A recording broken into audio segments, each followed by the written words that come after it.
അത്യുന്നതൻ്റെ സംരക്ഷണത്തിൽ വസിക്കുന്നവനും സർവശക്തൻ്റെ തണലിൽ കഴിയുന്നവനും കർത്താവിനോട്, എൻ്റെ സങ്കേതവും എൻ്റെ കോട്ടയും ഞാൻ ആശ്രയിക്കുന്ന എൻ്റെ ദൈവവും എന്ന് പറയും.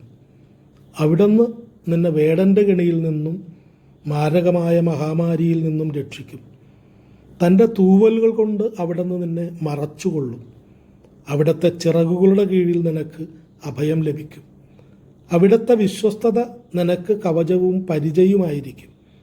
രാത്രിയിലെ ഭീകരതയെയും പകൽ പറക്കുന്ന അസ്ത്രത്തെയും നീ ഭയപ്പെടണ്ട. ഇരുട്ടിൽ സഞ്ചരിക്കുന്ന മഹാമാരിയെയും നട്ടുച്ചയ്ക്ക് വരുന്ന വിനാശത്തെയും നീ പേടിക്കേണ്ട. നിന്റെ പാർശ്വങ്ങളിൽ 1000 മരിച്ചു വീണേക്കാം, നിന്റെ വലതുവശത്ത് 10,000. എങ്കിലും നിനക്കൊരനർത്ഥവും സംഭവിക്കുകയില്ല.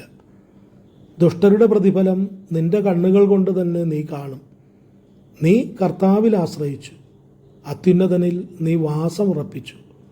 നിനക്കൊരു തിന്മയും ഭവിക്കുകയില്ല, ഒരനർത്ഥവും നിന്റെ കൂടാരത്തെ സമീപിക്കുകയില്ല. നിന്റെ വഴികളിൽ നിന്നെ കാത്തു പാലിക്കാൻ അവിടുന്ന് തൻ്റെ ദൂതന്മാരോട് കൽപ്പിക്കും. നിന്റെ പാദം കല്ലിൽ തട്ടാതിരിക്കാൻ അവർ നിന്നെ കൈകളിൽ വഹിച്ചുകൊള്ളും. സിംഹത്തിൻ്റെയും അണലിയുടെയും മേൽ നീ ചവിട്ടി നടക്കും. യുവസിംഹത്തെയും സർപ്പത്തെയും നീ ചവിട്ടി മെതിക്കും. അവൻ സ്നേഹത്തിൽ എന്നോട് ഒട്ടി നിൽക്കുന്നതിനാൽ ഞാൻ അവനെ രക്ഷിക്കും.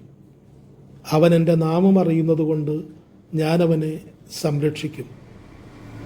അവൻ എന്നെ വിളിച്ചപേക്ഷിക്കുമ്പോൾ ഞാൻ ഉത്തരമരുളും. അവൻ്റെ കഷ്ടതയിൽ ഞാൻ അവനോട് ചേർന്ന് നിൽക്കും.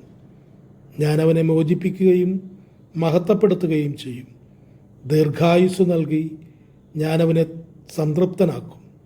എൻ്റെ രക്ഷ ഞാൻ അവന് കാണിച്ചു കൊടുക്കും. കർത്താവിൻ്റെ സംരക്ഷണം. സങ്കീർത്തനം 91.